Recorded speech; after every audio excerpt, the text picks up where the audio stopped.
اللہ الرحمن الرحیم۔ ہم اس وقت موجود ہیں بدر کے مقام پر، اور یہ بدر یہ وہ جگہ ہے جہاں پر سن 2 ہجری میں اسلام کی سب سے پہلی اور عظیم جنگ لڑی گئی تھی، جس میں 14 صحابہ کرام شہید ہوئے تھے اور 70 کے قریب کفار واصل جہنم ہوئے تھے، جن میں اسلام کا سب سے بڑا دشمن اس وقت کا فرعون ابو جہل بھی قتل ہوا تھا۔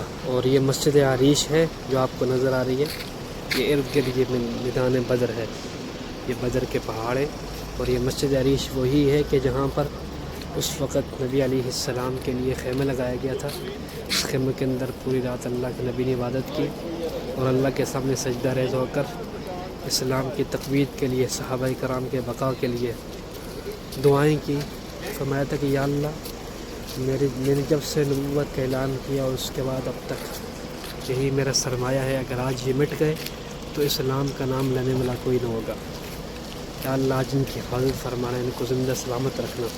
تو بدر کے اندر پھر نبی علیہ السلام کے دعاؤں کے ثمرے کفار کو نیست و نابود شکست ہوئی، کفار کو بہت بڑا شکست کا سامنا کرنا پڑا۔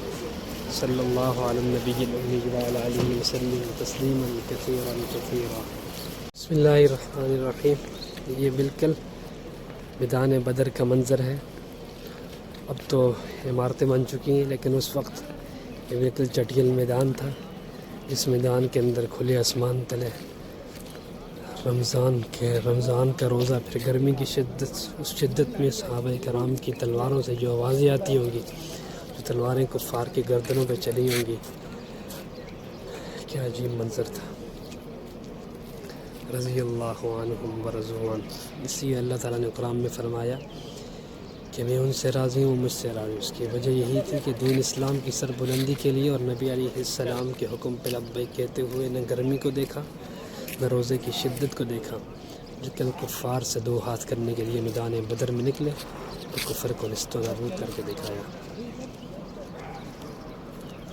بسم اللہ الرحمن الرحیم۔ یہ دیکھیں آپ کو سامنے مسجد قبلتین کے اوپر 2 گنبد نظر آ رہے ہیں، جس گنبد کے اوپر کبوتریں بیٹھی ہوئی، یہ گنبد، اس کے نیچے محراب ہے، اور یہ مسجد حرام کی طرف ہے۔ نبی علیہ السلام کو چونکہ مسجد حرام قبلہ پسند تھا، اسی کبوتروں نے بھی اس گنبد کا انتخاب کیا۔ اور دوسرا جو گنبد ہے بالکل خالی، اس پہ کبوتر نہیں بیٹھے، چونکہ نبی علیہ السلام نے مسجد اقصی سے رخ مسجد حرام کی طرف پھیر لیا تھا، اسی کبوتروں نے کہا کہ نبی علیہ السلام کو جس طرف رخ کرنا پسند تھا، یہ مسجد حرام کی طرف، ہم نے بھی اسی گنبد کا انتخاب کرنا ہے۔ کہ پرانی حضرت سیدنا ابو ذر غفاری رضی اللہ تعالیٰ عنہ کے نام سے مشہور ہے۔ یہ آپ کے دائیں طرف دیکھیں، یہ پہاڑوں پر یہ بستی تھی، یہ مکانات دیکھیں جسے حضرت سیدنا ابو ذر غفاری رضی اللہ تعالیٰ عنہ کی بستی کہتے ہیں۔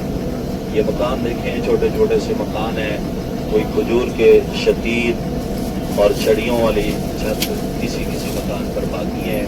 یہ اسی اصلی بنیادوں پر ہیں، جن بنیادوں پر یہ مکانات بنائے گئے تھے، یہ انہی بنیادوں پر مکانات ہیں۔ یہ مکان دیکھیں، اور اس ٹائم کی یہ جدید تعمیر تھی، جدید تعمیر۔ اور آج کل کی تعمیرات دیکھیں ہمارے مکان کیسے ہیں۔ یہ اوپر والے پہاڑی پر یہ ساری، اس کو حضرت سیدنا ابو ذر غفاری کی بستی کہتے ہیں۔ پھر علاقہ دیکھیں، دائیں بائیں آپ نظر دوڑائیں، کسی قسم کی کوئی سہولت نہیں ہے۔ کیسے یہ عظیم ہستیاں یہاں رہیں اور انہوں نے کیسے اللہ کا شکر ادا کیا اور پھر دین کا کام کیا ان حالات میں۔